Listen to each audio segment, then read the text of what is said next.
यहाँ तो आज का क्लास D30 के ऊपर है। ठीक है। D30 को हम त्रिशांश चार्ट भी कहते हैं। देखिए D30 का इंपॉर्टेंस क्या है, उसके पहले मैं आप लोगों को क्लियरली बता दूं। देखिए, जैसा कि हम लोग रेगुलरली कहते हैं कि हमारी फ्री क्लास पेड जैसी ही होती है। ठीक। तो आपके जो भी क्वेश्चन आंसर है वो आप क्लास सुन के नोट करते रहिएगा, लास्ट में पूछ लीजिएगा। अननेसेसरी बीच में हैंड मत रेस कीजिएगा, उससे क्लास का फ्लो खराब हो। ठीक। टेक्निकल कोई भी इशू होता है तो वो आपका अपना प्रॉब्लम, हमारी तरफ से नहीं। हमारी तरफ से होगा तो हमको पता चल जाएगा। ठीक।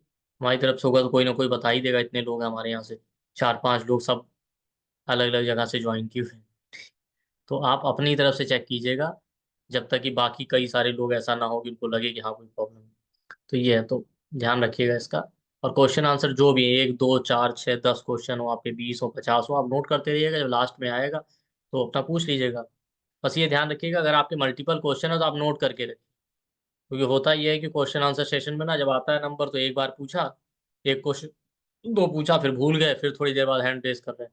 उससे क्या होगा कि बाकी लोग भी हैं तो उनको मौका नहीं मिल पाता कि हमको सभी के क्वेश्चन आंसर लेने हों। तो ये आप ध्यान रखिएगा, बाकी और कोई प्रॉब्लम नहीं है, चाहे आपके जो भी क्वेश्चन। ठीक। अनलेस और अनटिल बीच में आपसे कहा जाए हैंड रेस करने के लिए, तो वो एक अलग बात। ठीक।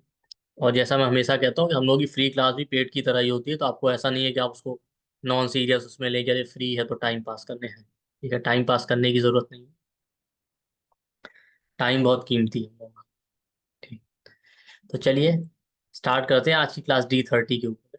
बेसिकली देखिए, होता क्या है कि एस्ट्रोलॉजी में, जो पराश्रयी सिस्टम हो या जो भी है, इसमें आप देखेंगे इसमें लगन चार्ट, मून चार्ट और कई सारे डिविजनल चार्ट दिए हुए हैं।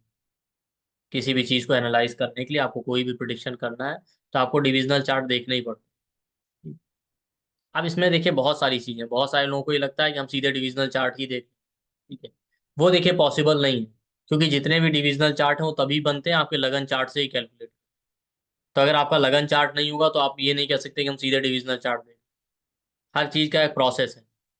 बहुत बार हमको लगता है कि हम लगन चार्ट देख के ही केवल प्रिडिक्शन कर लेंगे। तो देखिए है क्या कि आप लगन चार्ट और मून चार्ट आप अच्छे से देखना जानते हैं तो मोस्टली प्रिडिक्शन आपकी हो जाएगी।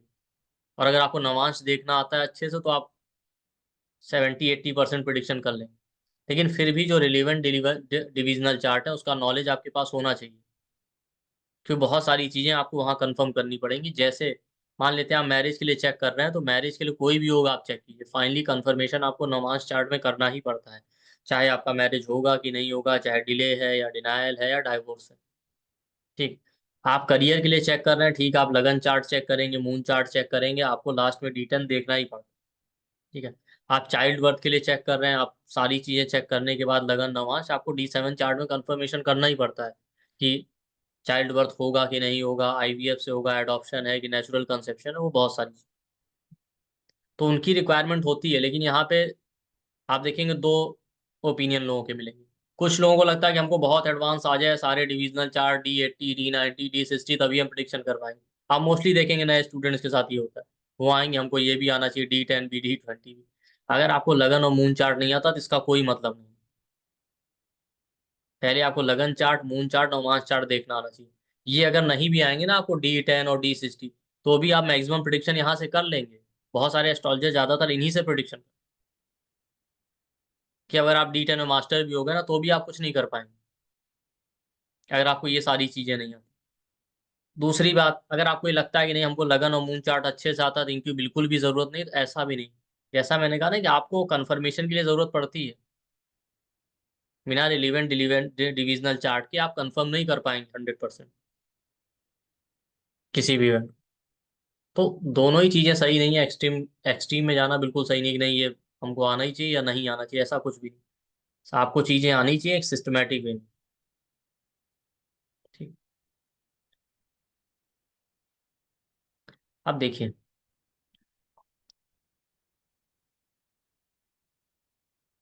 और एक इम्पॉर्टेंट बात ये होती है कि जो डिविजनल चार्ट होते हैं ना, उनका एक बेनिफिट ये होता है कि उनमें टाइम ड्यूरेशन बहुत कम हो। लगन चार्ट क्या होता है, 2-2.5 घंटे तक सबका सेम रहता है। तो आप ये नहीं कह सकते कि हर 2-2.5 1.5 घंटे के बीच में जितने लोगों का बर्थ हुआ सबकी लाइफ में ऐसे ही बन। जबकि आपके डिविजनल चार्ट बहुत कम टाइम में चेंज हो जाते हैं, जैसे नौमांश 10 से 12 मिनट में चेंज हो जाएगा। ठीक है। जैसे D60 तो बहुत ही कम टाइम में चेंज हो जाता है। ठीक है। आपका D10 है, इस तरीके से सप्तांश चार्ट है, ये बहुत कम टाइम में चेंज होता है। तो उससे चीजें आप नैरो डाउन करने में हेल्प मिलती है आपको। जैसे आप D30 देखेंगे, ये भी बहुत जल्दी जल्दी चेंज होता है। तो उससे होता क्या है कि आपको इवेंट कितना एक्यूरेट है उसको कंफर्म करने में ज्यादा इजी होता है। भाई 2.5 घंटे में 250 लोग पैदा हुए हैं मान लेते हैं, ठीक है, 10 मिनट में तो 85 लोग होंगे ना। तो आपको नैरो डाउन करने में हेल्प करेगा। ठीक। तो ये भी एक रीजन है कि हमको डिविजनल चार्ट का नॉलेज होना चाहिए। ठीक। तो प्रोसेस यही है कि आपको, और हाँ, कुछ भी हो बेसिक से ही प्रिडिक्शन होता है, आप ये समझिए। आपको चाहे लगन चार्ट देखना है, चाहे डिविजनल चार्ट देखना है, वही हाउस, वही प्लेनेट, वही राशियां, उन्हीं को यूज करने के बाद मेथड अलग अलग, कि यहाँ पे इस प्लेनेट को इस तरीके से यूज करेंगे, इस राशि को इस तरीके से यूज करेंगे। बट अगर आपको उस राशि प्लेनेट के बारे में नहीं पता तो आप नहीं यूज कर, चाहे कुछ भी आप पढ़ें। तो ये भी आप ध्यान रखिए, क्योंकि हम ही लोगों की क्लास में अक्सर ऐसा होता है कि बेसिक लोग पढ़ना नहीं चाहते, उनको लगता है कि बेसिक तो हमको आता ही है। ठीक है। वो आपको बार बार जरूरत पड़ेगी पढ़ने की। आप किसी भी अच्छे एस्ट्रोलॉजर से पूछ लीजिए, वो बेसिक पे ही ज्यादा ध्यान देंगे, उनको ज्यादा इंटरेस्ट इन चीजों में हो।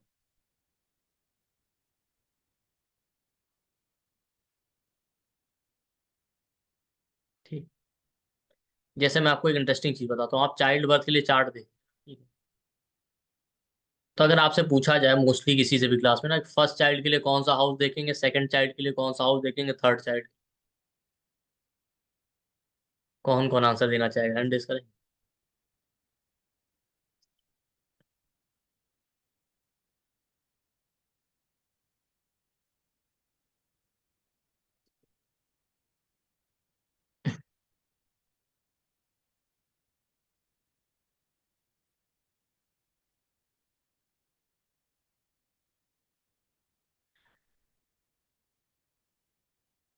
जी हाँ, इकबाल जी आप बताएं। जी सर, पहले बच्चे के लिए पांचवा, दूसरे के लिए सातवां, तीसरे के लिए नवां। ठीक है।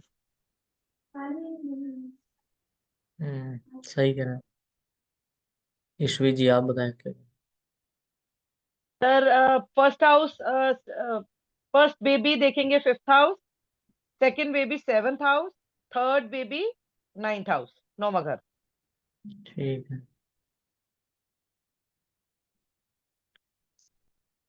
लतिका जी आप क्या कहें। हाँ सर, फर्स्ट फर्स्ट बेबी के लिए फिफ्थ हाउस, और सेकंड बेबी के लिए सेवेंथ हाउस, और थर्ड ऐसे ही वो थ्री हाउस वो ऐड करके जाना चाहिए, जितना बेबी होना है या ऐड करना चाहिए। ठीक बोला है क्या सर?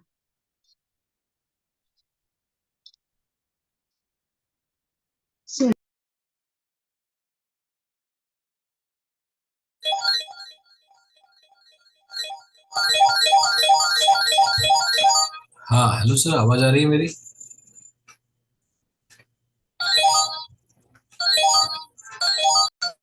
अजय जी कोई टेक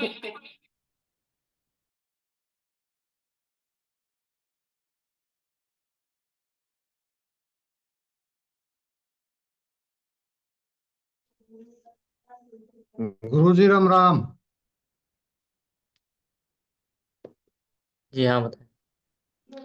फर्स्ट के लिए पांचवा और नौवां, सेकंड के लिए सातवां और पहला, और थर्ड के लिए नौवां और पांचवा। ठीक है। चलिए, मोस्टली आप देखेंगे सबका आंसर यही होगा कि फर्स्ट के लिए, फर्स्ट चाइल्ड के लिए फिफ्थ हाउस, सेकंड के लिए सेवन्थ हाउस, थर्ड के लिए नाइन्थ हाउस, और इस तरीके से 3 3 3 रोटेट करते हैं। देखिए वो बात सही है, ठीक है, फर्स्ट चाइल्ड के लिए फिफ्थ हाउस ही देखते हैं और सेकंड के लिए सेवन्थ। ये यहाँ पे एक इंटरेस्टिंग चीज है, कंसेप्शन के लिए फिफ्थ हाउस ही देखते हैं हमेशा। भाई आप खुद ही सोचिए ना, एक आदमी के 3 बच्चे हैं, तो ऐसा तो होगा नहीं कि बार बार जो है आप हाउस चेंज करेंगे, कि फिफ्थ हाउस आपका कंसेप्शन है, दूसरी बार हाउस चेंज होकर सेवन्थ हाउस हो जाएगा, तीसरी बार सेवन्थ, फिर नाइन्थ हाउस हो जाएगा, ऐसा तो नहीं होने वाला ना। भाई आपके बॉडी पार्ट वहीं रहने हैं ना, सेम ही बॉडी पार्ट फिर से होंगे, वो तो चेंज होने वाले नहीं है। चाहे वो यूटरस हो फीमेल का, चाहे जो भी हो, वो थोड़ी चेंज होगा। तो आप हाउस अगर रोटेट करते रहेंगे तो ऐसा थोड़ी होगा कि हर बार फिर अलग अलग हाउस डिफाइन करेंगे हम कंसेप्शन की। तो बेसिकली है क्या कि देखिए, फिफ्थ हाउस ही हर बार कंसेप्शन के लिए होता है। जितनी बार भी आपका चाइल्ड बर्थ होगा उतनी बार फिफ्थ हाउस ही एक्टिव मिलेगा। फिफ्थ हाउस ही आपको देखना है। जो आप कह रहे हैं ना कि हम सेवन्थ देख लेते हैं, फिर जो है नाइन्थ देख लेते हैं, वो तब देखते हैं। मान लेते हैं आपका फर्स्ट चाइल्ड है फिफ्थ हाउस, आपको दूसरे बच्चे का बिहेवियर और वो सब देखना है, तो आप सेवन्थ हाउस देखेंगे, कंसेप्शन के लिए नहीं देखेंगे। भाई हर बार आपके बॉडी पार्ट थोड़ी चेंज होंगे। तीसरा बच्चा है, उसका बिहेवियर आपको देखना, तो नाइन्थ हाउस देखते हैं, उसके लिए देखते हैं, कंसेप्शन के लिए नहीं देखते।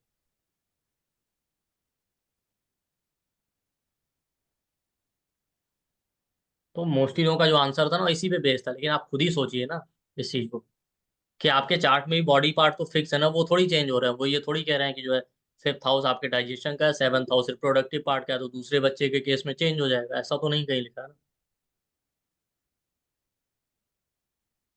तो वो फिक्स ही रहेंगे हर बार, जब भी कंसेप्शन होगा वो आपका फिफ्थ हाउस जरूर होगा एक्टिव। बाद में जो चेंज आता है वो सिर्फ इसलिए आता है। तो इसी तरीके से आपको बेसिक रिक्वायरमेंट होती है कि अगर आपको बेसिक नहीं पता और, तो फिर आप कभी नहीं देख पाएंगे। जैसे फीमेल के केस में नाइन्थ हाउस बहुत इंपॉर्टेंट होता है चाइल्ड में, समझ रहे हैं? इस तरीके से आप देखिए, मेल के केस में फिफ्थ हाउस है, फीमेल के केस में नाइन्थ हाउस बहुत ज्यादा इंपॉर्टेंट रोल प्ले करता है जब भी चाइल्ड बर्थ। तो इसी तरीके से आपको बेसिक जो है आना चाहिए अच्छे से। जैसे आप किसी के भी चार्ट में आप देखिएगा कि फोर्थ और एट्थ हाउस का योग बन जाए, चाहे मेल के केस में हो चाहे फीमेल के चार्ट में, ठीक है? ऐसे लोगों की लाइफ में फादर का रोल मिसिंग होता है। फादर से सपोर्ट नहीं मिलेगा, या फादर है नहीं, या फादर से उस तरीके के रिलेशन नहीं अच्छे हैं, जिनका फोर्थ और एट्थ हाउस कनेक्टेड हो।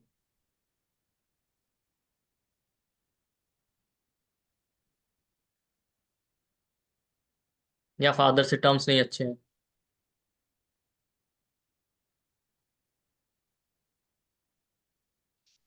सॉरी, मतलब जिस कपल की चार्ट में आपको ये योग मिलेगा, मान लेते हैं फीमेल है मेल, अगर उसके फोर्थ और एट्थ हाउस का कनेक्शन है, उनके अपने बच्चों से टर्म्स अच्छे नहीं रहेंगे।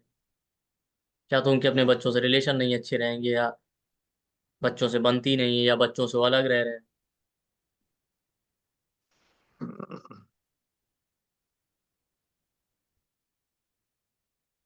ठीक।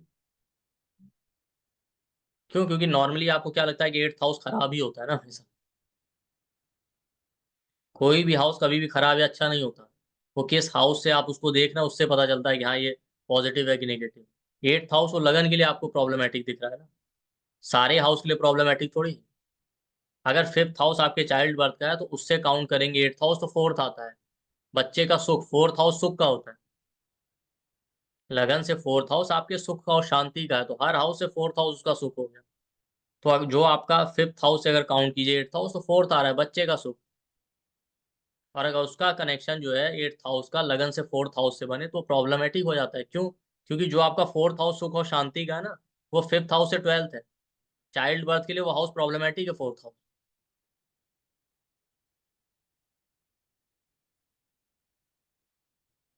इसलिए अगर फोर्थ और एट्थ का कनेक्शन बन रहा है तो प्रॉब्लम हो जाता है बच्चों के साथ, या बच्चों से रिलेटेड आपको इश्यूज देता है।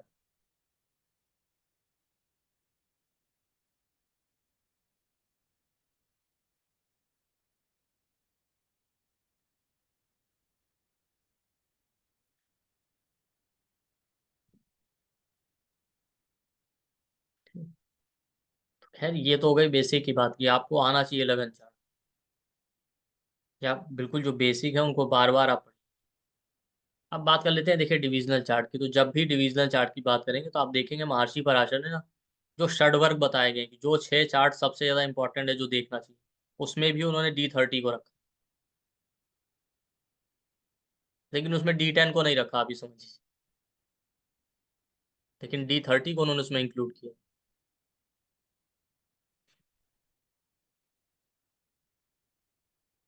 ठीक। और बेसिकली आप ये देखिए D30 ना आपके मिसफॉर्च्यून का चार्ट। वो ये बताता है कि आपकी लाइफ में सफरिंग कितनी है और कितनी नहीं, कितनी कम है कितनी ज़्यादा है। अब देखिए ऑब्वियस सी बात है, मिसफॉर्च्यून की बात होगी तो फॉर्च्यून भी आप देख सकते हैं, लेकिन ओवरऑल ये चार्ट यही बताता है कि आपकी लाइफ में मिसफॉर्च्यून कितना है, आपकी लाइफ में कितने प्रॉब्लम्स हैं, क्या किस लेवल का प्रॉब्लम। तो पूरा D30 इसी तरीके से बताता है कि आपको अपनी लाइफ, इस लाइफ में किस वजह से प्रॉब्लम आ रहे हैं, पास्ट लाइफ की कौन सी ऐसी चीज़ें हैं जिसकी वजह से प्रॉब्लम आ रहा है, या आपके कौन से ऐसे कर्म है जिसकी वजह से आप सफ़र कर रहे हैं। ओवरऑल ये बताता है कि आपकी लाइफ में मिसफॉर्च्यून कहाँ से है। अब ऑब्वियस सी बात है, अगर उसमें जो है बेनिफिक चीज़ें होंगी तो आपके लिए वो नहीं देगा मिसफॉर्च्यून। तो आप इसमें ये नहीं देखते कि हमारे लिए फॉर्च्यून कितना है, आप इसमें ये देखते हैं कि फॉर्च्यून मिसफॉर्च्यून है कि नहीं है, बस इससे ज़्यादा और कुछ नहीं। और प्रॉब्लम आ रहा है तो कहाँ से आ रहा है। बाकी आपको फॉर्च्यून देखना है, कितना लग्ज़री, कम्फ़र्ट ये सब रहेगा आपके पास, गाड़ी, पैसा, अगर आप वो देखना चाहते हैं तो उसके लिए हम D4 चार्ट देखते हैं, D30 नहीं देखते।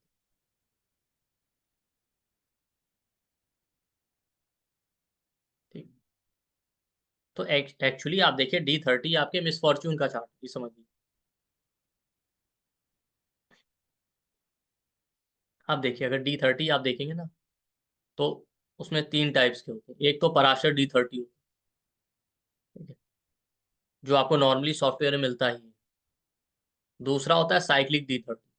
जो साइक्लिक D30 होता है उसमें हर एक डिग्री पे चेंज हो जाता है। वो आपको बहुत कम सॉफ्टवेयर जैसे जेहोरा में मिल जाएगा, या एक आध सॉफ्टवेयर और है, अदरवाइज सब जगह नहीं मिलेगा। कहीं कहीं उसको आप साइक्लिक D30 नाम से दिया रहता है, कहीं कहीं वाराणसी D30 नाम से, या आपको शायद जेहोरा में अय्यर D30 नाम से दिया होगा। और उसको आप कैलकुलेट कर सकते हैं, बहुत आसान कैलकुलेशन। दूसरा होता है षष्टियांश, जो होता है D60, उस टाइप का एक D30, ठीक है, जिसको बहुत कम लोग यूज़ करते हैं। तो मोस्टली जो यूज़ होता है ना, वो पराशर D30 होता है और साइक्लिक D30।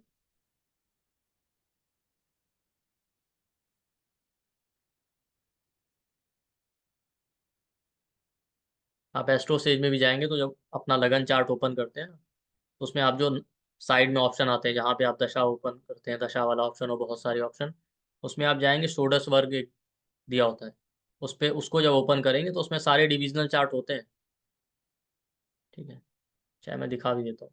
तो वहाँ पे आपको D30 और त्रिशांश चार्ट लिखा हुआ मिलेगा, लेकिन वो पराशरी होता है, आप समझ लीजिए। ठीक, मैं आपको दिखाता हूँ।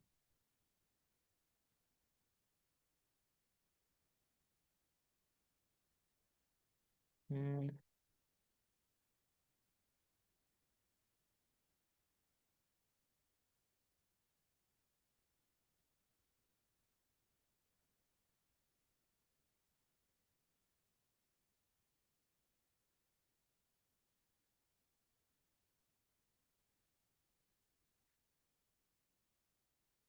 ये देखिए जब आप लगन चार्ट बनाते हैं ना, तो यहाँ पे ये जो बेसिक वाला ऑप्शन है, इसके ऊपर ऑप्शन रहते हैं, ठीक है। जब आप इस पे इसको ओपन करते हैं, ये बेसिक के ऊपर जो 3 डॉट बने हुए हैं, तो आपको साइड में बहुत सारे ऑप्शन ओपन हो जाएंगे, जिसमें आपका जो है दशा वाला ऑप्शन लिखा होगा, दशा है, और क्या बोलते हैं षोडश वर्ग, तो ये सारे ऑप्शन उसमें मिलेंगे। तो अभी आप देखिए, मैं उसके सामने दूसरा ऑप्शन जब ओपन करूंगा तो आपको दिखेगा कि वहाँ पे षोडश वर्ग का ऑप्शन आ रहा है, ठीक, ये देखिए।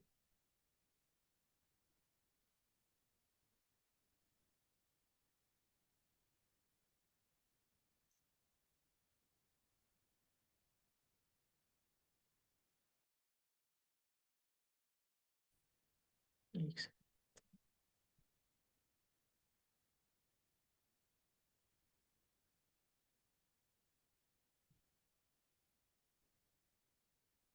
ये देखिए यहाँ पे सारे आपको डिविजनल चार्ट के ऑप्शन दिखेंगे, ठीक। तो ये देखिए D27, D24, उसके नीचे आपको D30 भी दिख जाएगा, ठीक है। आप उसको ओपन करेंगे तो आपका D30 ओपन हो जाएगा, लेकिन ये ध्यान रखिएगा वो पराशर D30, ठीक है। जो साइक्लिक होता है वो आपको इसमें नहीं मिलेगा, वो बहुत कम सॉफ्टवेयर में मिलता है, जगन्नाथपुरा में आपको मिल जाएगा, अदरवाइज आप उसको खुद कैलकुलेट कर सकते हैं, ठीक है।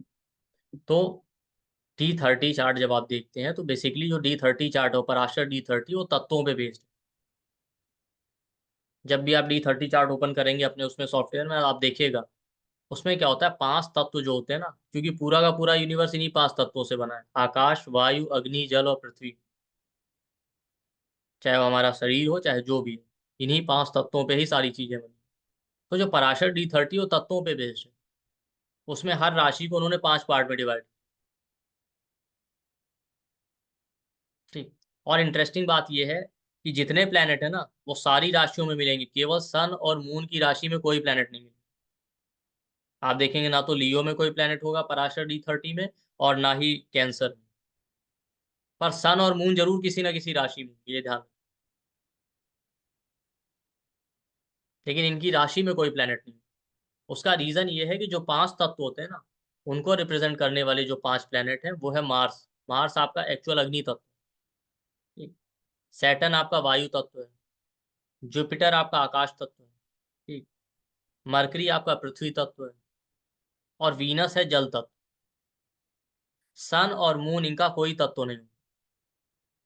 वैसे तो हम स्टडी करते हैं, हमको ये देखते हैं कि हाँ सन एक फायरी प्लैनेट है, अग्नि तत्व है, मून एक जल तत्व है, वाटरी प्लैनेट है, बट एक्चुअली इनका कोई तत्व होता नहीं। क्यों? क्योंकि मून आपके मन का कारक है, मन का कोई तत्व नहीं। सन आपकी आत्मा को रिप्रेजेंट करता है। ठीक है। आत्मा का, ना आत्मा ना ही जन्म लेती है ना उसकी मृत्यु होती है, वो तो खाली एक शरीर से दूसरे शरीर में जाती है। तो जो आपका पूरा शरीर है वो इन 5 तत्वों से बना है। उसमें सन और मून यानी आत्मा और मन का रोल नहीं। तो जब उन्होंने उसको तत्वों पे डिवाइड किया है तो सन और मून की राशि में कोई प्लेनेट भी नहीं रखा। ठीक वैसे ही जैसे आत्मा जो है, ना ही उसका जन्म होता है ना मृत्यु होती है, पर वो किसी ना किसी शरीर में तो जाती है। तो वहां भी आप देखेंगे सन और मून किसी ना किसी राशि में जरूर है, पर उनकी राशि में कोई प्लेनेट। ये ध्यान रखें। और ये सिर्फ पराशर D30 के लिए, ये भी ध्यान रखिएगा जो साइक्लिक D30 उसमें ऐसा नहीं होता।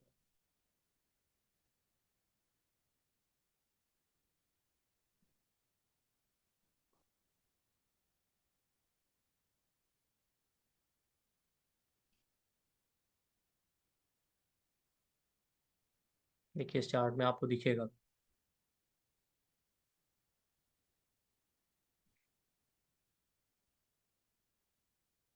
ये देखिए,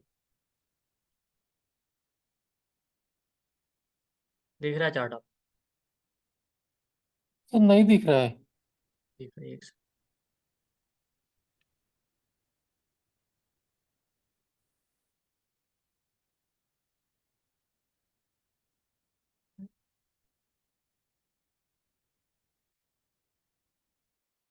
अब देखिए।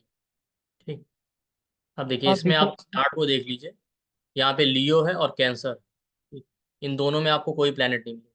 ठीक। और ये किसी भी चार्ट में आप चेक करेंगे तो ऐसा ही मिलेगा। ऐसा नहीं मान लीजिए एक चार्ट में तो एक्सीडेंटल हो गया, नहीं हो सकता कोई प्लेनेट। बट आप अपने उसमें भी चेक करेंगे किसी का भी चार्ट, आपको कैंसर में और लियो में कोई प्लेनेट नहीं मिलेगा। जबकि सन और मून है, आप देखिए मून जो है टॉरस में है और सन जो है स्कॉर्पियो में। ठीक। लेकिन इनकी राशि में कोई प्लेनेट नहीं। ठीक। तो आप किसी भी चार्ट में चेक करिए तो ये हमेशा ध्यान रखिएगा, नहीं तो आप कंफ्यूज हो जाएंगे, अरे हमारा चार्ट गलत तो नहीं है। पहली बार में तो लोगों को यही लगता पड़ता है कि कुछ तो गड़बड़ है हमारे चार्ट। ठीक। तो ऐसा नहीं है, सन और मून की राशि में कभी कोई प्लेनेट नहीं है। अब देखिए, आप कभी भी चार्ट देखें ना, D30 देखना बहुत जरूरी है अगर आप थोड़ा सा भी एडवांस लेवल में जाना चाहें। क्योंकि सबसे इंपॉर्टेंट बात यह है कि कोई प्लेनेट आपका लगन चार्ट में किस राशि में है और D30 की किस राशि में। अगर वो सेम तत्वों की राशि में है तो वो स्ट्रांग माना जाता है नेचुरल। ठीक। जैसे मान लेते हैं आपका मार्स जो है एरीज में है। एरीज एक फायरी साइन है, अग्नि तत्व का। और आपके D30 में भी मार्स जो है फायरी साइन में ही हो, 159। 5 में तो होगा नहीं लियो में, पर एरीज में हो या सेजिटेरियस में हो, तो वहां भी वो फायरी साइन में है। तो तत्वों के बेस पे स्ट्रांग ही माना जाएगा। किसी भी प्लेनेट की आपको स्ट्रेंथ चेक करनी। मान लेते हैं कोई प्लेनेट आपका जल तत्व की राशि में। ठीक। D30 में भी वो जल तत्व की राशि में, तो स्ट्रांग माना जाएगा। अगर तत्वों का डिफरेंस है, जैसे मान लेते हैं लगन चार्ट में जो है अग्नि तत्व की राशि में कोई प्लेनेट है और नवमांश में जो है जल तत्व, तो ये ऐसी कंडीशन में आपको वो प्लेनेट कुछ ना कुछ प्रॉब्लम जरूर देगा। अपनी दशा या अंतरदशा, अगर किसी प्लेनेट का अपोजिट तत्व है, लगन और D30,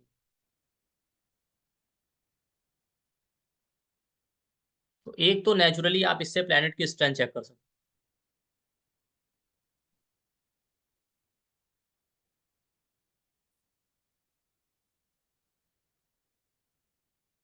ठीक। दूसरा, D30 रेमेडी के लिए बहुत इंपॉर्टेंट होता है। तत्वों के बेस पे जो भी रेमेडी आपको की जाती है वो D30 से ही की जाती है।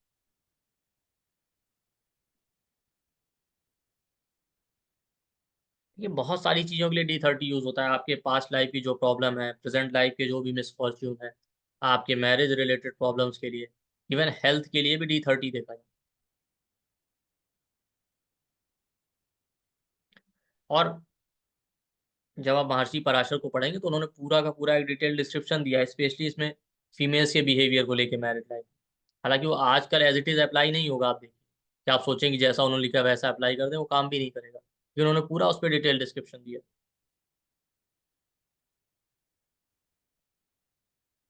ठीक। तो इन सारी चीज़ों के लिए D30 देखते हैं। तो एक तो आप प्लेनेट की स्ट्रेंथ देख सकते हैं। दूसरा, एक सेकंड दीजिए।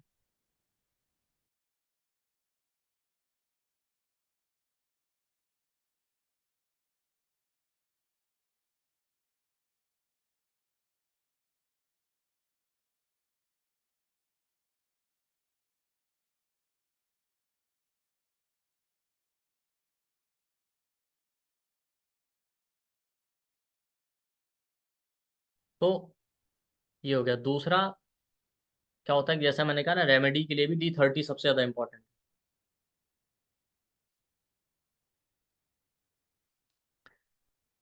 इसमें जो सबसे इंपॉर्टेंट हाउस होते हैं आप इसमें D30 में, वो होता है आपका फर्स्ट हाउस, 8th हाउस और 10th हाउस।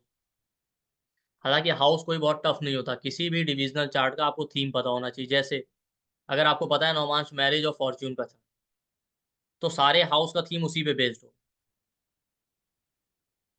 लगन आपका बताएगा कि आप मैरिड लाइफ में किस तरीके से बिहेव करेंगे। सेकंड हाउस इसी तरीके से बताएगा। फोर्थ हाउस बताएगा कि मैरिज में आपके सुख कितना है, सुख है कि नहीं है।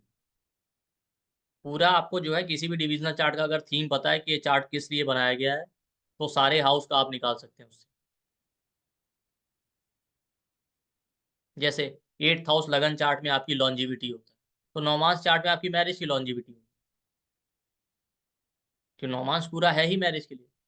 इसी तरीके से D30 में भी आप देखेंगे लगन क्या बताता है, आपके अपने कौन से ऐसे कर्म है जिसकी वजह से आपको प्रॉब्लम आ रहा है। या आप उसको और डिटेल में देखें कि इस लाइफ में नेटिव ने ना अपने कर्मों से कौन सी ऐसे षड्रिपु हैं जो एक्वायर की हैं। एरोगेंस है कि ईगो है कि अहंकार है, क्या है जो उसके डाउनफॉल का रीजन बने, वो D30 बताता है। कि ऐसा कोई प्लेनेट नहीं है जिसका नेगेटिव इफेक्ट नहीं ना। आप सोचिए, जो सन आपको फेम दे सकता है वो ईगो भी दे सकता है। तो लगन आपका बताता है, लगन हर चार्ट में आपको ही रिप्रेजेंट करता है। किसी भी डिविजनल चार्ट में लगन उस नेटिव के बारे में ही बताता है, उस पर्टिकुलर एरिया में। वो किसी और को नहीं बताता। जैसे नौमांश में लगन बताता है आप कैसा बिहेव कर रहे हैं मैरिज लाइफ, क्या रिलेशनशिप को लेके आप कैसा बिहेव। तो D30 आप में जो लगन होगा वो आपको ही रिप्रेजेंट करेगा कि आपकी इस लाइफ में आपकी ही वजह से क्या सफरिंग आप फेस करने वाले, कौन सी ऐसी पीड़ा जो आप अपनी वजह से फेस करेंगे।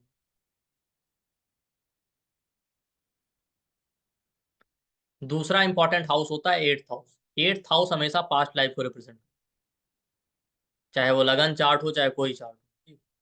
तो नौमांश सॉरी D30 में 8th हाउस बताता है पास्ट के कौन से ऐसे रीजन है जिसकी वजह से आप परेशान हो।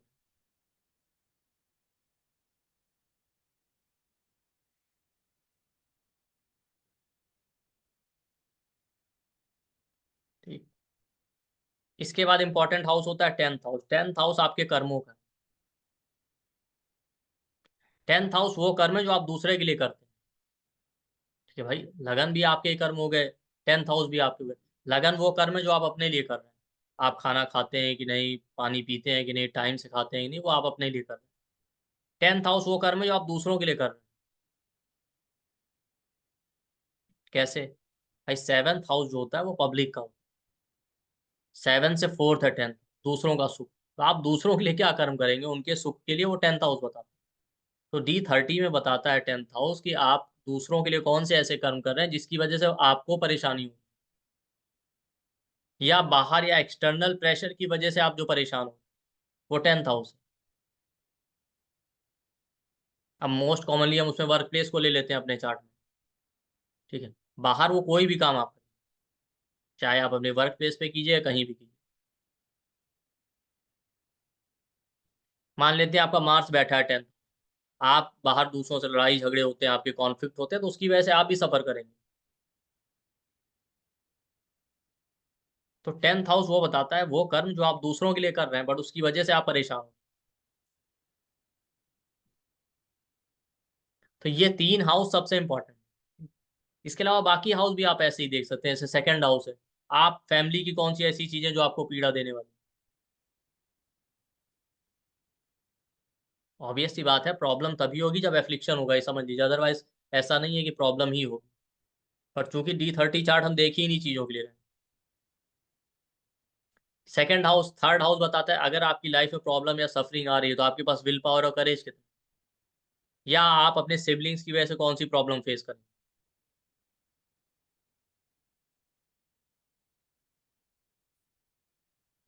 फोर्थ हाउस बताता है आपकी फैमिली, आपके मदर से। फिफ्थ हाउस बताता है चाहे आपके बच्चों से जो प्रॉब्लम आने वाली। सिक्स्थ हाउस बताता है हेल्थ को लेके। सेवेंथ हाउस बताता है कि बाहर के लोगों से आप कौन सी प्रॉब्लम फेस करें। यहाँ पे सेवेंथ हाउस केवल स्पाउस का नहीं है, वो नौमांश अगर देखेंगे तो आप सेवेंथ हाउस स्पेशली स्पाउस का है, but seventh house in general public life. Eighth house बता रहा है पास्ट लाइफ से, नाइन्थ हाउस बता रहा है आपके फादर से, 10th हाउस बता रहा है आपके जो कर्म दूसरों के लिए, 11th हाउस बता रहा है आपके एल्डर सिबलिंग्स, या आपकी डिजायर्स की वजह से कौन सी ऐसी डिजायर्स है जिसकी वजह से आप प्रॉब्लम। 12th हाउस फॉरेनर्स का है। तो हर एक हाउस का थीम यही है कि वहां पे कौन सी ऐसी चीजें जो आपको प्रॉब्लम दे सकती है।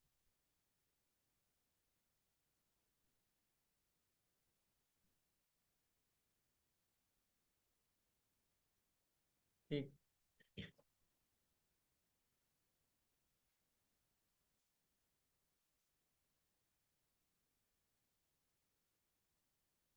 तो इस तरीके से आपको 12 के 12 हाउस के सिग्निफिकेशन दे कि वो आपको किस तरीके से प्रॉब्लम दे रहे हैं।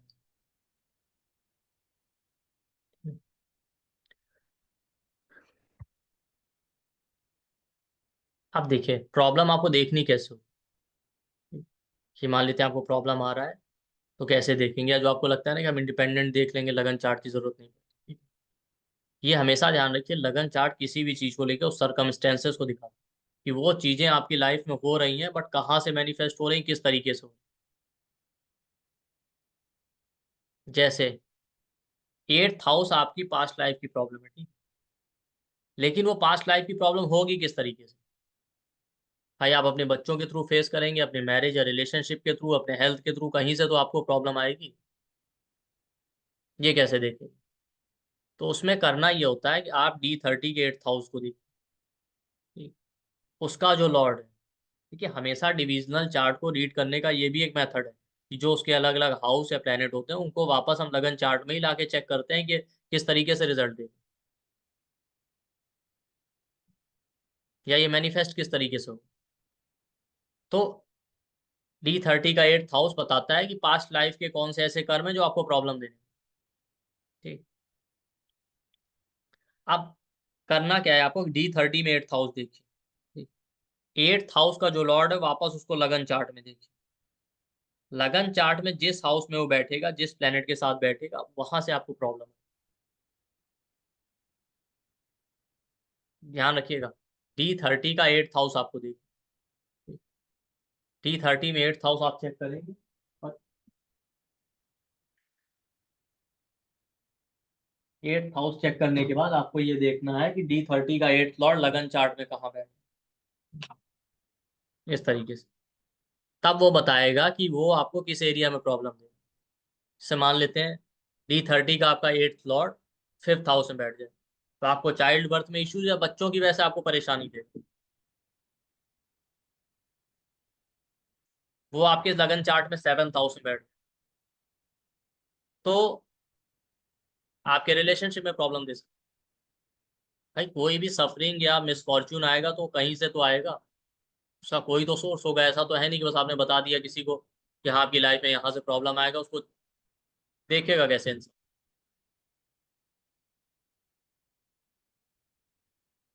तो आपको सिंपली ये ध्यान रखना है कि D30 का 8th हाउस देखिए और उसका लॉर्ड लगन चार्ट में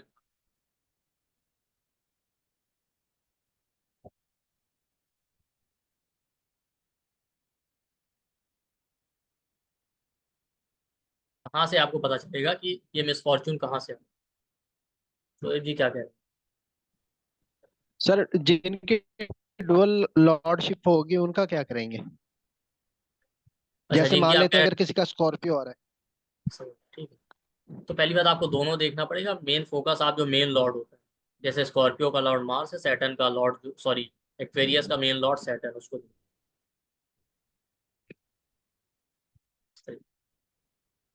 तो D30 के 8th लॉर्ड को देखिए लगन चार्ट में कहाँ बैठा है, उस हाउस को देखिए और उसके साथ जो भी प्लेनेट बैठे होंगे उनके कारक तत्व और लॉर्डशिप आप देखिए लगन चार्ट, वहां से आपको वो प्रॉब्लम देंगे।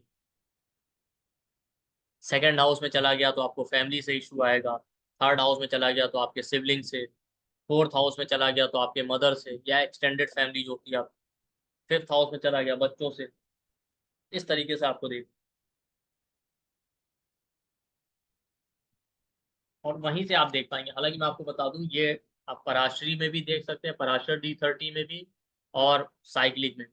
लेकिन इसको लोग साइक्लिक में ज्यादा चेक करते हैं, बट आप दोनों ही केस में साइक्लिक का कैलकुलेशन मैंने अभी नहीं बताया, वो कभी हम और देखेंगे। फिलहाल आप इसी चार्ट में, जैसे मैं आपको जो अभी चार्ट मैंने दिखाया था उसको ही दिखा।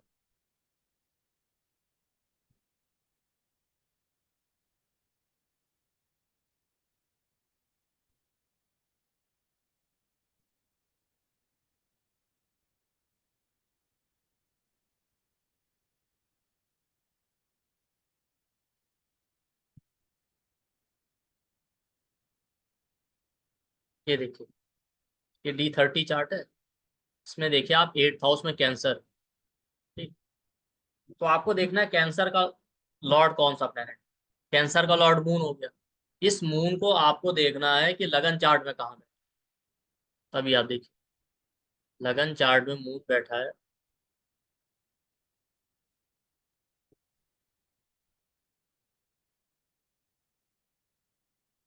ये देखिए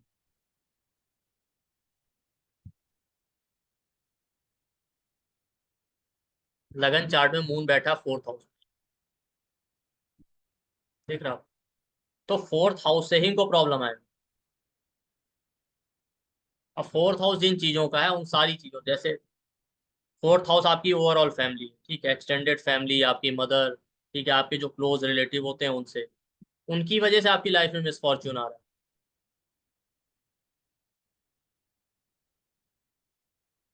आपकी मदर हो सकती है, आपकी फैमिली हो सकती है।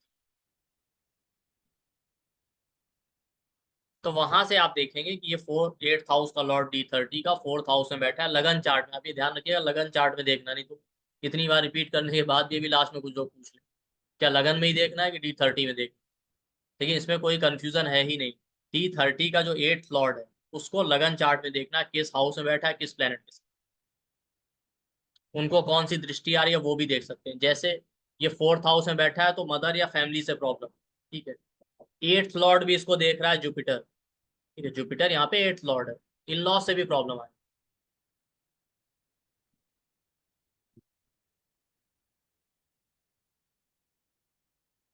इस तरीके से आपको देखना है किसी के लिए। हालांकि इस रूल को आप पराशरी में भी लगा सकते हैं और साइक्लिक वाले में, लोग इसको साइक्लिक में ज्यादा यूज करते हैं, आप यहाँ भी देख सकते हैं। तो कभी हम आगे साइक्लिक वाला कैलकुलेशन सीखेंगे तो वहां से भी मैं आपको बता दूँ। क्वेश्चन आंसर नहीं ले रहे अभी, रुकिए।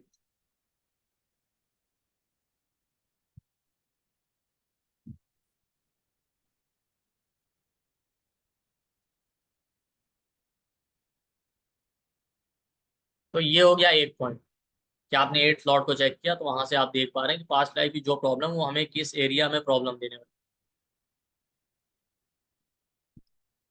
दूसरा क्या है, आप D30 के लगन को देख के ये देख सकते हैं कि आपकी लाइफ में कितना ज्यादा सफरिंग या मिसफॉर्च्यून होने वाला है या कम होने वाला है। ठीक है, तो वहां भी आपको लगन और D30 दोनों को ही देख। तो उसका रूल क्या है कि पहले आप अपने लगन चार्ट, यानी जो लगन चार्ट का लगन है, वहां पे अगर कोई मेलेफिक साइन जिनके लॉर्ड मेलेफिक है, सैटर्न, मार्स, राहु, केतु, ठीक है, या मेलेफिक प्लेनेट आपके लगन में बैठा हुआ, आपके लगन चार्ट में लगन में मेलेफिक साइन है या मेलेफिक प्लेनेट वहां बैठा हुआ है, ठीक, या उसको दृष्टि डाल, और सेम वही प्लेनेट आपके D30 के लगन में, ये केवल पराशर D30 जो हम सॉफ्टवेयर में देख रहे हैं वहीं पे एप्लीकेबल, साइक्लिक में भी है, उसमें अलग तरीके से, बट आप इसको यहीं पे देखें, और वही सेम प्लेनेट आपके D30 के लगन में बैठा है या दृष्टि डाल, तो इस लाइफ में आपको ज्यादा प्रॉब्लम होने वाली।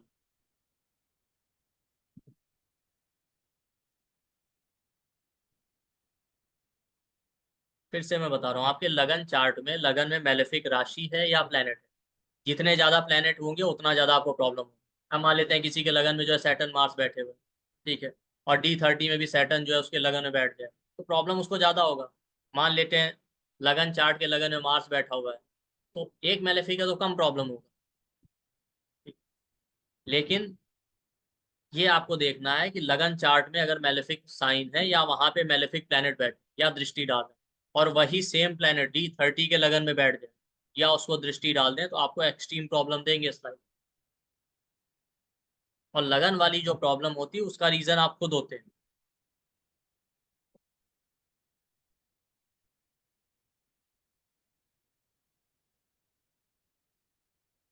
अगर इसकी जगह कोई बेनिफिक प्लेनेट है तो वो प्रॉब्लम नहीं देगा वो। भाई मिसफॉर्च्यून का तो फॉर्च्यून भी दे सकता है, पर वही बेनिफिक अगर एफ्लिक्टेड है तो प्रॉब्लम हो जाएगा।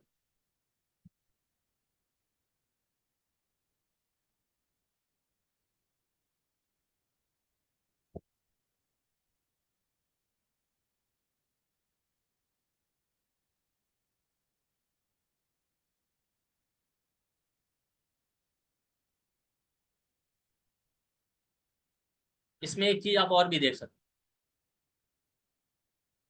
आप बार बार हैंड रेज करें, प्रशांत जी क्या बात, क्वेश्चन आंसर नहीं ले रहे हैं भाई, पेशेंस रखिए, क्वेश्चन आंसर लास्ट में लिया जाएगा, जब आपसे कहेंगे तभी हैंड रेज। वर्चुअल हैंड की जगह रियल हैंड रेज करना होता तो कोई नहीं करता बार, कि खड़े रखिए जब नंबर आएगा तो। हाँ बताइए क्या कह रहे हैं आप, इतनी बार हैंड रेज कर चुके हैं, ऐसी क्या प्रॉब्लम, करिए हैंड रेज आप फिर से। कहा जा रहा है तो नहीं कर रहे, हाँ बताइए।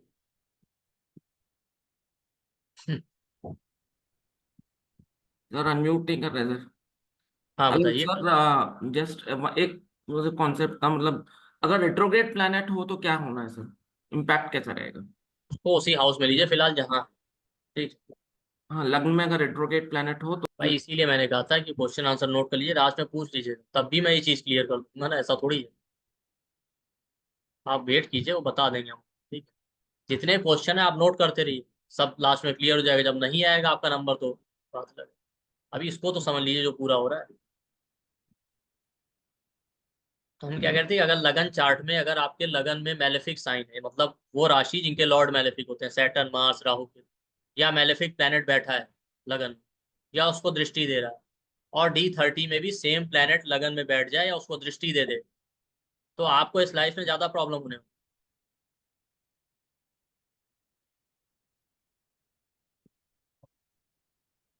अगर उसकी जगह बेनिफिक होगा तो उतना प्रॉब्लम नहीं आएगा।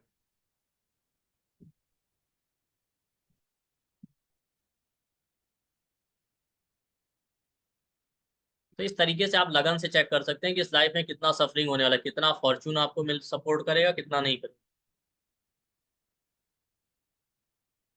जब साइक्लिक D30 बनाते हैं ना, उसमें हम और ज्यादा क्लियर ये चीजें देख पाते हैं।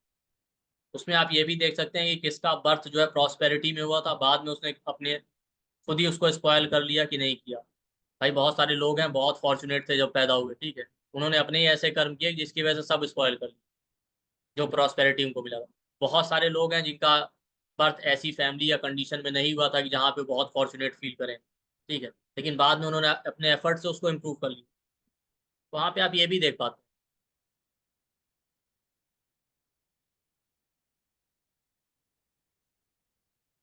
तो दूसरा पॉइंट ये आप देख सकते हैं। तीसरा है कि इसमें इंपॉर्टेंट चीज क्या है कि अगर आपको देखना है किसी का अर्ली मैरिज, T30 से आप सब कुछ देख सकते हैं, आप डाइवोर्स कंफर्म कर सकते हैं, ठीक है, और किसी के स्पाउस का डेथ पहले हो जाएगा, जैसे पहले अक्सर देखते थे विडो होने के लिए इन सब चीज़ों के लिए, वो आप देख सकते हैं, वो सारी चीज़। तो अगर आपको देखना है कि किसी का जो है अर्ली मैरिज हो, उस केस में भी आप इसको देख सकते हैं, और वहां भी सेम यही रूल है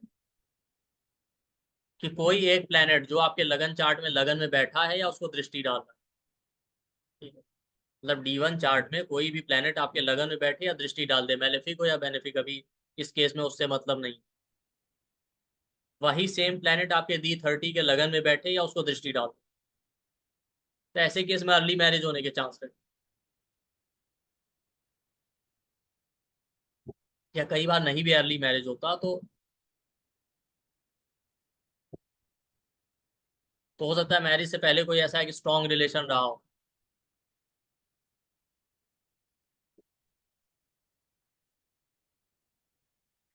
अब देखिए ये अर्ली मैरिज वाला ना, आप ब्लाइंडली ऐसे ही मत लगाइएगा कि हाँ ठीक है, या मैरिज से पहले कोई रिलेशन होगा, आपने उसको ऐसी ब्लाइंडली उठाया कि आपने देख लिया कि किसी के चार्ट में एक प्लेनेट लगन में, सेम वही प्लेनेट D30 के लगन में, तो रिलेशन होगा। रिलेशन मतलब इन जनरल भी रिलेशन हो सकता है, मतलब एक स्ट्रॉन्ग बॉन्डिंग होगा इस तरीके का, जिससे आपकी डिजायर हो सकती है मैरिज की, या हमें मैरिज करनी है, लॉन्ग टर्म रिलेशन। बट वो प्लेनेट एफ्लिक्टेड नहीं होना चाहिए। अगर वही प्लेनेट एफ्लिक्टेड है या उसके साथ और प्लेनेट बैठे हैं तो उसको इन्फ्लुएंस करेंगे। या अर्ली मैरिज वाला भी जो पॉइंट है ना, उस केस में भी इस रूल में क्या होगा कि मान लेते हैं उसके साथ कोई प्लेनेट बैठा हुआ है और D30, तो उसको थोड़ा डिले कर देगा। जैसे मान लेते हैं आपके लगन चार्ट में वीनस बैठा है, D30 के लगन में भी वीनस बैठा है, तो अर्ली मैरिज हो जाएगा। लेकिन उसके साथ में अगर कोई मेलेफिक उसको D30 में दृष्टि दे रहा है या उसके साथ बैठा है, तो थोड़ा डिले तो कर ही देगा। मान लेते हैं वो टाइम देख रहा था 20-22 साल में, हो सकता है अगर उसके साथ कोई मेलेफिक बैठा है तो हो सकता है 27-28 तक हो, इस तरीके से। तो कितना डिले होगा तो डिपेंड करेगा कि कितने मेलेफिक इन्फ्लुएंस।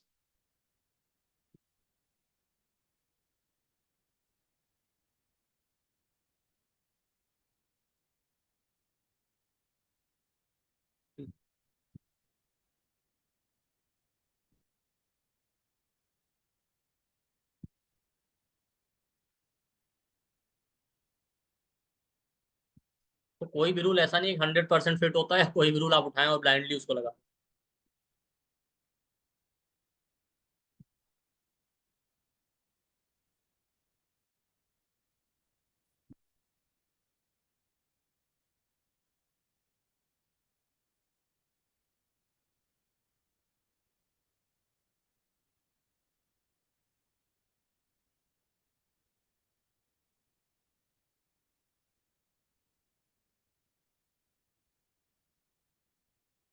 तो यहाँ से आप देख सकते हैं अर्ली मैरिज का, इसी तरीके से आप डाइवोर्स है, विडो का केस है, या स्पाउस का डेथ अर्ली हो जाए, ये सारी चीजें आप देख सकते हैं।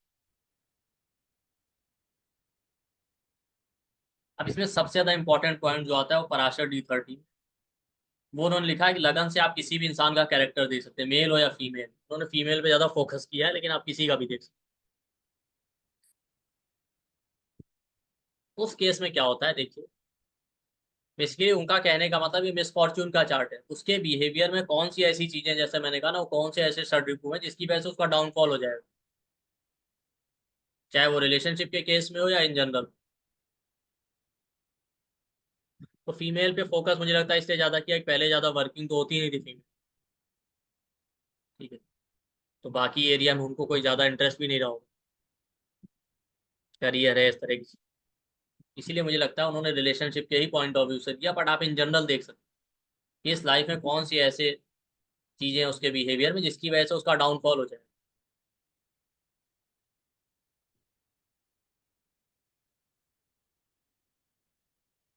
या किसी भी नेटिव का जो एक्चुअल बिहेवियर या कैरेक्टर होता है वो आप D30 से देखिए। लगन से तो देखना ही देखना, बट लगन की जो क्वालिटी है, ठीक है भाई, एक चीज है कि इंसान के अंदर एग्रेशन बहुत, वो उसका बिहेवियर है मान लीजिए, तो उसको गुस्सा बहुत आता है, लड़ाई झगड़ा सब कुछ है, लेकिन उसका एक्चुअल इंटरनल कैरेक्टर कैसा है कि उस एग्रेशन या गुस्से से वो क्या करने वाला है। भाई एक एग्रेसिव आदमी बहुत स्ट्रेट फॉरवर्ड भी हो सकता है, एक उसको गलत तरीके से भी यूज कर सकता है, वो आपको D30 बता देगा। तो D30 में जो भी राशियों के वही ट्रेट हैं जो आप हर जगह पढ़ते हैं, उसमें कोई चेंज नहीं आता, उसको ही आपको अप्लाई करना है, या वहां पे जो प्लेनेट है D30 उसको आप देखिए। जैसे मान लेते हैं किसी का सन बैठा है D30, तो अपने ईगो की वजह से, ईगो या अहंकार की वजह से इसका डाउनफॉल हो,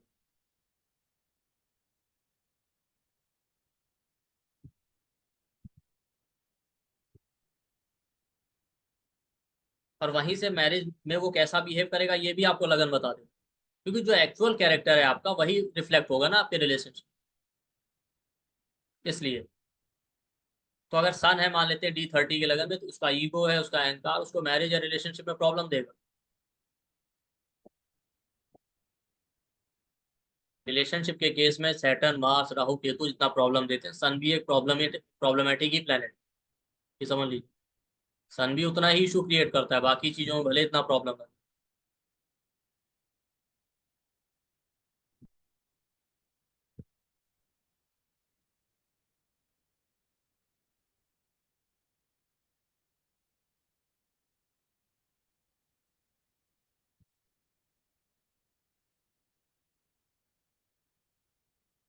मार्स आ जाए तो आपके एग्रेशन की वजह से, एरोगेंस की वजह से आपको प्रॉब्लम, उसकी वजह से आपका डाउनफॉल हो सकता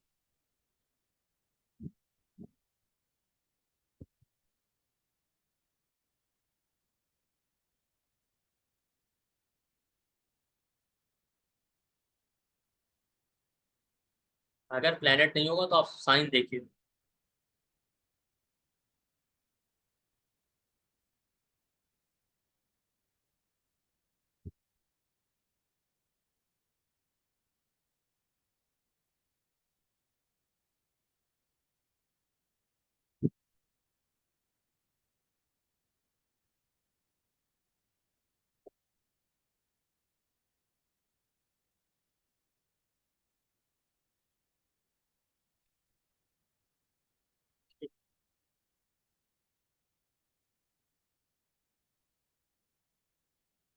अगर मान लेते हैं जुपिटर है तो वो उतना प्रॉब्लम नहीं क्रिएट करेगा, इंसान मेच्योर होता है, बहुत समझदार होता है, अनलेस और अनटिल जुपिटर एफ्लिक्टेड नहीं होना चाहिए, बस इतना।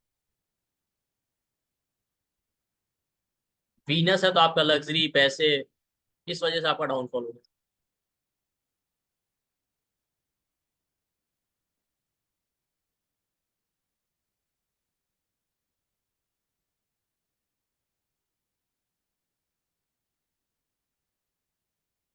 केतु होगा ना, तो केतु भी बहुत ज्यादा ईगो देता है।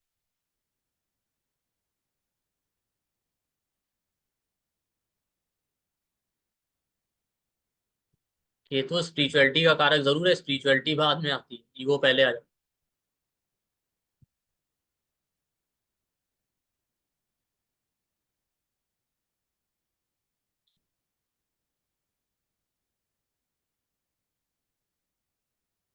राहु है तो आपके सस्पिशियस नेचर की वजह से।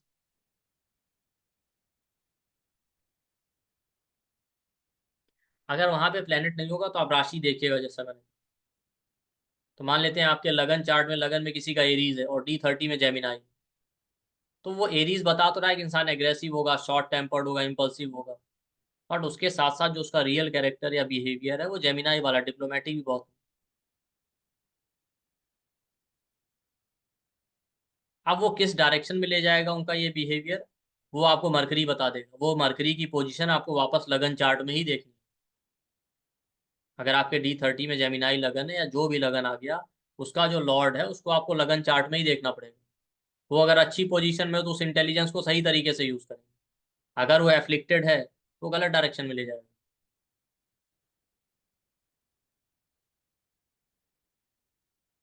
बेसिकली लॉर्ड जो होता है ना किसी भी हाउस का, वो ये बताता है कि आप अपनी इंटेलिजेंस को किस तरीके से यूज करें या किस डायरेक्शन में एफर्ट लगा। वो सही भी हो सकता है, खराब भी हो सकता है। तो आपका D30 का जो भी लगन है उसका लॉर्ड आप लगन वापस लगन चार्ट में ही लाके देखिए, क्योंकि जैसा मैंने कहा कि लगन चार्ट ही बताएगा कौन से ऐसे सरकमस्टेंसेज होंगे या किस तरह की सिचुएशन होगी जिससे प्रॉब्लम आएगा, या नहीं आ रहा है तो भी। तो आपका प्लेनेट है तो प्लेनेट देखिए D30 के लगन में, नहीं प्लेनेट है तो आप उसके लॉर्ड को देखिए, सॉरी साइन देखिए, और फिर उसके लॉर्ड को देखिए वापस लगन चार्ट में ले जाकर। तो इंसान उस तरीके से बिहेव कर रहा है तो उसका रिजल्ट क्या होगा।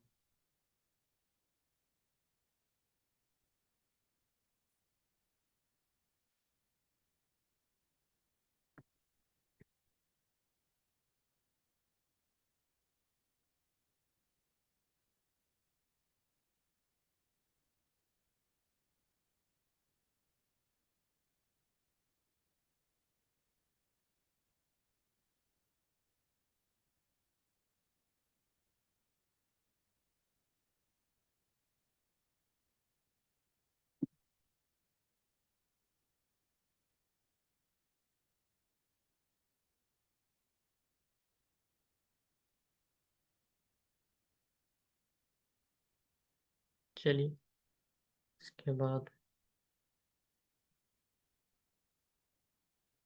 देखिए, यहाँ पे जो बिहेवियर और कैरेक्टर वाली बात है ना, कि अलग अलग राशि के लिए क्या उस तरीके से आप बिहेवियर होगा, वो वही होने वाला है राशि का ट्रेड जो सब जगह हम पढ़ते हैं, उसमें कोई चेंज नहीं है। ठीक है, अगर आपको राशियों के बारे में नहीं पता तो आप उसको स्टडी कीजिए भाई, वो टोटल बेसिक का पार्ट है।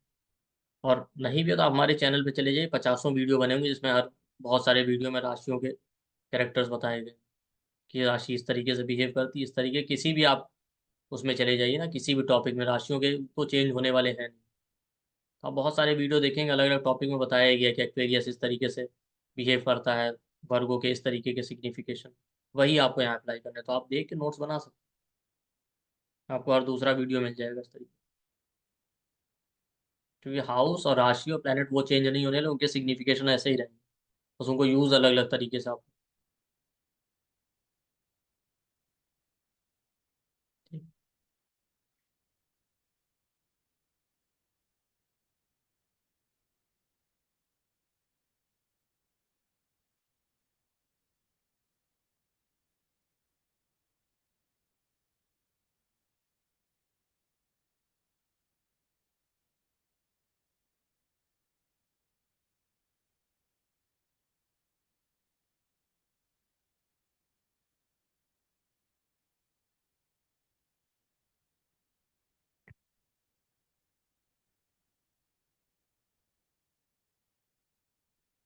ये आप लोगों के लिए इम्पोर्टेंट अनाउंसमेंट भी है कि हम लोग का क्लास वेबिनार आ रहा है D30 पे, उसमें और बहुत सारे टॉपिक हम लोग कवर करेंगे, जैसे साइक्लिक का कैलकुलेशन है, उसको कैसे यूज़ करना है, वो संडे को होगा 8 दिसंबर को।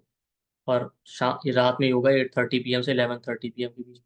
उसमें मैरिज से रिलेटेड और जो भी टॉपिक है, साइक्लिक का कैलकुलेशन है, साइक्लिक D30 से, और आप देख सकते हैं किसका बर्थ आपका जो है क्या बोलते हैं अच्छी फैमिली में हुआ है या प्रॉस्परस फैमिली में हुआ, किसका जो है पुअर फैमिली में हुआ, उसके बाद उसका रिजल्ट क्या रहा, उसने कैसे उसको मेंटेन किया, पास्ट लाइफ की जो भी प्रॉब्लम है, ये सारी चीज़ें हम इसमें देखेंगे। और इसमें और बहुत सारी चीज़ें हैं, देखिए इससे आप BTR भी कर सकते हैं, वो भी हम देख लेंगे। ठीक है, तो आपको फैमिली से, चाइल्ड बर्थ से, पास्ट लाइफ की वजह से, मैरिज की जो प्रॉब्लम आ रही, मैरिज होगा कि नहीं होगा, या डिनायल है, या मैरिड लाइफ आपका ख़राब है, या स्पाउस का डेथ पहले हो जाता है, ये सारी चीज़ें हम इसमें ही देखेंगे। मून का रोल और सन का रोल कैसे है D30 में, उससे हम क्या क्या देख सकते हैं, उस प्रॉब्लम का सॉल्यूशन कैसे देखें, वो सारी चीज़ें हम देखेंगे। और इसका टाइमिंग कैसे करें, कि मतलब टाइमिंग का मतलब कितने समय तक प्रॉब्लम चलेगा, लॉन्ग टर्म तक चलने वाला है या शॉर्ट टर्म तक, शॉर्ट टाइम पीरियड तक, वो भी हम देखेंगे। डाइवोर्स कैसे देखना है, ये सारी चीज़ें। तो इसमें हम पराशर वाला भी और साइक्लिक D30 दोनों देखेंगे, और साइक्लिक वाले का कैलकुलेशन भी हम उसमें सीखेंगे। और इससे BTR कैसे करना है, क्योंकि जो साइक्लिक वाला होता है ना, देखिए हर एक डिग्री पे वो चेंज होता रहता है। ठीक है, इसीलिए देखिए 30 डिग्री का साइन होता है, एक राशि 30 डिग्री की होती है, तो हर एक डिग्री पे आपका D30 का लगन चेंज होता रहेगा। तो उससे आप बहुत अच्छे से जो है अपना BTR कर सकते हैं। अगर आपको लगन चार्ट में कैलकुलेट आपके टाइमिंग में आपको लगता है प्रॉब्लम है कि 5-10 मिनट का, 5 मिनट का भी डिफरेंस है, 4 मिनट का भी, तो वहाँ पे वो रेक्टिफाई कर सकते हैं आराम से। वो भी हम देखेंगे, तो ये सारी चीज़ें हम इसमें स्टडी करेंगे। तो आप इसको ज्वाइन कर सकते हैं, संडे को होगा, इसका रिकॉर्डिंग मिलेगा आपको, PDF मिलेगा। ठीक। इसका जो पेमेंट डिटेल है वो ये देखिए। इसका जो एनर्जी एक्सचेंज है 1999 है, और आज जो पेमेंट करने वाले हैं उनके लिए डिस्काउंटेड प्राइस है 60% का, वो 799 में एनरोल कर सकते हैं। ठीक। बैंकिंग डिटेल आपके सामने है, और पेटीएम, जीपे, फोनपे पे यही नंबर है 9903695555। इसी पे आप पेमेंट करके, यही नंबर व्हाट्सएप है, इसी पे आप स्क्रीनशॉट सेंड कर सकते हैं। और आपको कोई इंक्वायरी भी करना है तो उसी पे जो है आप कॉल या व्हाट्सएप करके इंक्वायरी भी कर सकते हैं। ठीक। तो आज का जो डिस्काउंटेड प्राइस है वो 799 है, ये ध्यान रखिए। चलिए, अभी एक चीज़ और हम लोग पढ़ लेते हैं, उसके बाद कंटिन्यू लेंगे क्वेश्चन आंसर।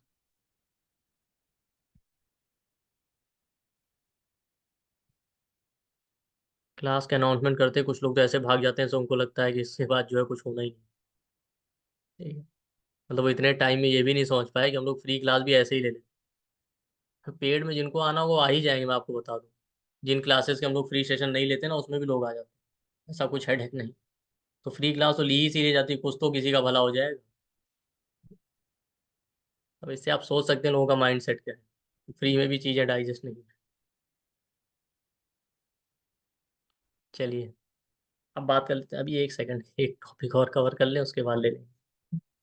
तो थोड़ा पेशेंस रखिए, क्वेश्चन आंसर में पेशेंस रखिए।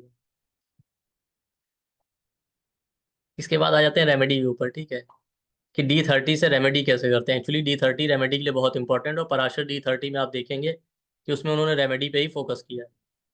तत्वों के बेस पे आप रेमेडी कैसे करेंगे। तो उसमें कई सारी चीजें हैं, उसमें से एक सबसे जो इम्पोर्टेंट चीज है,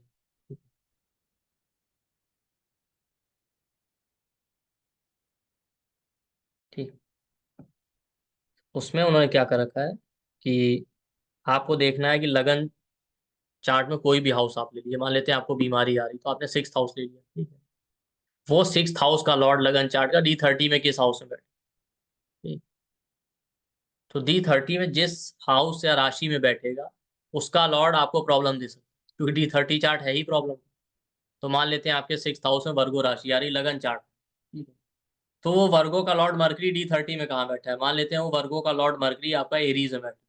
तो एरीज का लॉर्ड मार्स आपको प्रॉब्लम दे सकता है, तो आपको मार्स का ही रेमेडी करना है। अब वो तत्वों के बेस पे अलग अलग उन्होंने रेमेडी का लिस्ट दिया है, वो आप कर सकते हैं। तो मार्स का रेमेडी आप करेंगे। इसी तरीके से मान लेते हैं कोई भी आपको प्लेनेट किसी भी हाउस में प्रॉब्लम आ रहा है, मान लेते हैं आपको 7th हाउस का प्रॉब्लम आ रहा है। 7th हाउस का लॉर्ड जो है लगन चार्ट का, वो D30 के किस राशि में बैठा है। तो जिस राशि में बैठा होगा उसके लॉर्ड का आपको रेमेडी करना है।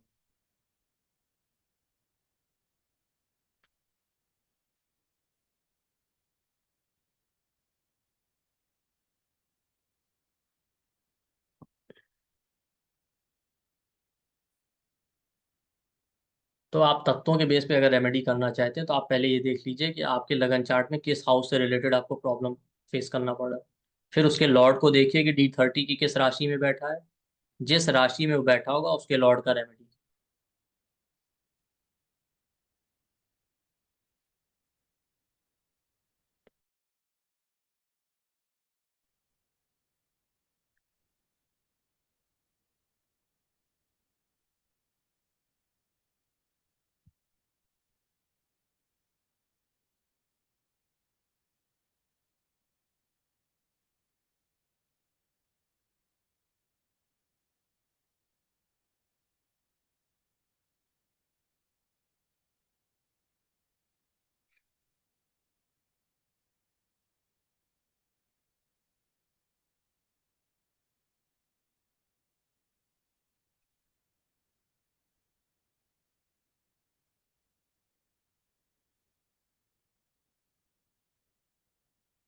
ठीक।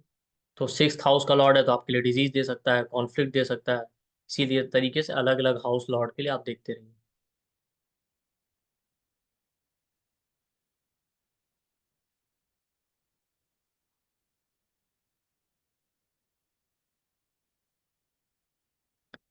तो ये है इसमें, ये सारी चीज़ें जो मैं बताई वो आप D30 से चेक कर सकते हैं, और बहुत सारी चीज़ें हैं जो हम आगे स्टडी करेंगे, लेकिन इतनी चीज़ें तो आप चेक कर ही सकते हैं अभी किसी के भी चार्ट में। खासकर आप 8 लॉर्ड जो D30 का, उसको आप लगन चार्ट में देखिए, वो प्रॉब्लम ज़रूर देता है, वहां पे इंसान को सीवियर प्रॉब्लम फेस करनी पड़ती है।